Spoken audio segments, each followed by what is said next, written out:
Hello friends, welcome back to our channel educate yourself by Karuna. Friends, जैसा कि आप सबको पता है, किसी भी गवर्नमेंट एग्जाम्स में जीएस का रोल बहुत ही इम्पोर्टेंट है।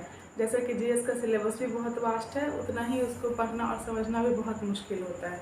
तो मेरी कोशिश ये रहेगी कि जो किसी भी टॉपिक, जीएस के किसी भी टॉपिक को मैं बहुत ही सिंपल तरीके से बताऊं, ताकि वीडियो देखते देखते आप लोगों को याद भी हो जाए और समझ भी आ जाए। और अगर आप लोगों को समझ आता है, याद हो जाता है, आपका वो टॉपिक मेरे वीडियो देखने के बाद पूरा कवर हो जाता है, तो आप नीचे कमेंट सेक्शन में ज़रूर कमेंट करके बताना। और अपने फ्रेंड्स और फैमिली मेम्बर जो कि गवर्नमेंट जॉब की प्रिपरेशन कर रहे हैं उनके साथ ज़रूर शेयर करना। ओके, तो आज हम लोग स्टार्ट करते हैं पॉलिटी का एक सबसे छोटा टॉपिक और बहुत ही इम्पोर्टेंट टॉपिक, जिससे एक क्वेश्चन तो आता ही आता है, शेड्यूल। शेड्यूल मतलब अनुसूची।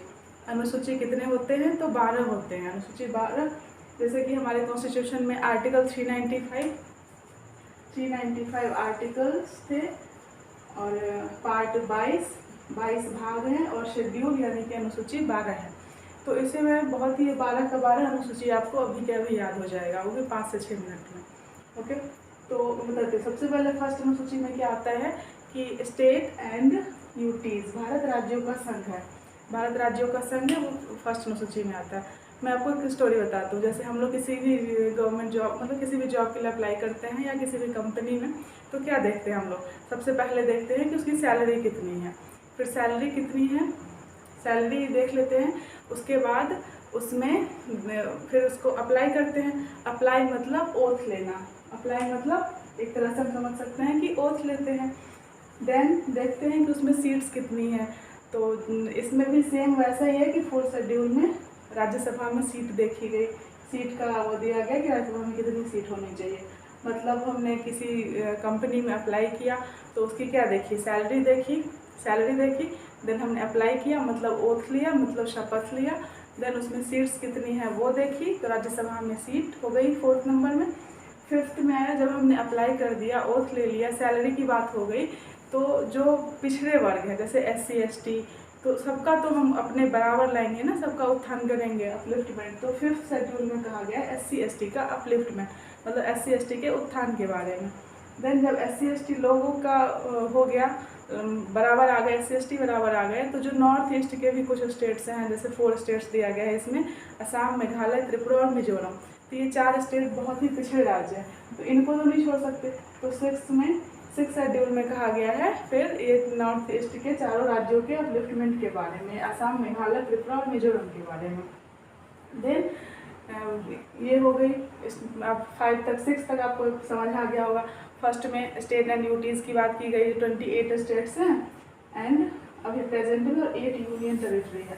28 राज्य हैं और 8 केंद्र शासित प्रदेश हैं।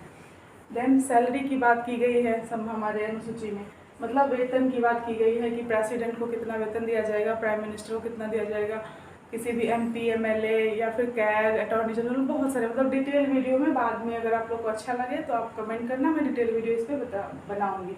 अभी हमारा मेन मोटो है कि 12 का 12 अनुसूची हमें याद हो जाए। ओके, तो फर्स्ट में स्टेट्स एंड यूटीज़ हो गया। सेकंड में सैलरी की बात हो गई। फिर सैलरी की हमने चेक कर लिया था, तो क्या हमने अप्लाई किया था, अप्लाई किया था मतलब ओथ लिया, शपथ लिया। तो 3rd शेड्यूल में शपथ हो गया, ओथ की बात हो गई। उसके बाद हमने क्या देखा था, सीट्स देखी थी कि कितनी सीट्स होती है। तो सेम इसमें सिमिलरली कैसे राज्यसभा में सीटें एलोकेट कितनी की गई है वो हमने किया। फिर 5th में क्या है, SC ST का अपलिफ्टमेंट किया। SC ST के बाद नॉर्थ ईस्ट, फिर स्टेट्स को भी को तो नहीं छोड़ सकते, तो नॉर्थ ईस्ट के जो 4 स्टेट हैं, पूर्वोत्तर के 4 राज्य, असम, मेघालय, त्रिपुरा, मिजोरम, असम, मेघालय, त्रिपुरा, मिजोरम, ये 4 स्टेट के अपलिफ्टमेंट की बात की गई। देन अब इतनी बातें हो गई, तो फिर केंद्र और राज्य, ये दोनों में फिर मान लो एक तरह से फाइट होने लगा कि नहीं, ये पावर मेरे पास है, कुछ पावर तुम्हारे पास है। तो दोनों ने मिल बांट के सोचा कि हम अपने पावर का बंटवारा कर लेते हैं। तो पावर डिस्ट्रीब्यूशन की बात की गई 7th में, मतलब कुछ पावर संघ सूची को दी गई जो केंद्र उसका करेगा, कुछ राज्य सूची में दी गई, कुछ समवर्ती सूची में, और कुछ अवशिष्ट, जो इन तीनों में से नहीं हुआ वो अवशिष्ट सूची में। इसमें जैसे आप बताओगे तो मैं डिटेल वीडियो बना दूंगी। जैसे आर्मी हुआ, बैंक, रेलवे, जो केंद्र सरकार कराती है, सेंट्रल गवर्नमेंट, वो संघ सूची में आता है। जैसे पुलिस हुआ, बिहार पुलिस, तो ये सब आता है राज्य सूची में। और समवर्ती में जो केंद्र और स्टेट दोनों के पास जिसका पावर होता है वो समवर्ती सूची में आती है। और जो इन सब चीज़ से बच गए, जैसे डिजिटल अभी जो ऑनलाइन पढ़ाया जाता है या फिर ऑनलाइन वाली कोई चीज़ें या साइबर वगैरह, वो सब अवशिष्ट सूची में आती है। वो मैं डिटेल वीडियो बाद में बता दूँगी। फिर देन 7 तक ये हो गया। और 7 से आप ऐसे भी याद कर सकते हो, 7 शक्ति मतलब 7 में शक्तियों का विभाजन, कुछ हिंदी में भी हो सकता है। फिर देन इन सब चीज़ों की बात हो गई, तो फिर भाषा पे बात आई, लैंग्वेज पे। तो 8th शेड्यूल में किसकी बात की गई है? लैंग्वेज की बात की गई है। कितने लैंग्वेज हैं? तो 22, पहले 13 थे, फिर ऐड हो के 22 लैंग्वेज, अभी 22 भाषा को मान्यता प्राप्त है हमारे शेड्यूल में। फिर उस टाइम जैसे SC/ST का हमने उत्थान किया, पूर्वोत्तर के कुछ राज्यों का किया, वैसे ही उस टाइम जमींदारी प्रथा का बहुत ज़्यादा था। आप पता ही होगा जमींदार लोग कैसे करते थे, बंधुआ मजदूर वगैरह बना के रखते थे अगर किसी को दे दिया तो जमींदारी प्रथा को ख़त्म करना था।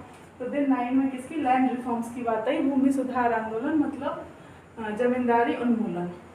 ठीक है, तो 9 में क्या आ गया? 9 शेड्यूल में लैंड रिफॉर्म्स।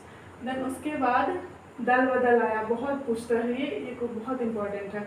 दल बदल या एंटी डिफेक्शन लॉ, ये किस सूची में? तो आप ऐसे भी याद रख सकते हो, 10 दल बदल, 10 दल मीन्स 10 10th अनुसूची में दल बदल, ये एंटी डिफेक्शन लॉ। ओके, फिर पंचायत तो बहुत ही ज़्यादा इंपॉर्टेंट है और ये आप लोग सबको पता होगा। जो शायद अभी तक जिसने नहीं पढ़ा होगा उसे ही नहीं पता होगा, नहीं तो ये पंचायत 11th शेड्यूल में है, ये सबको पता होगा।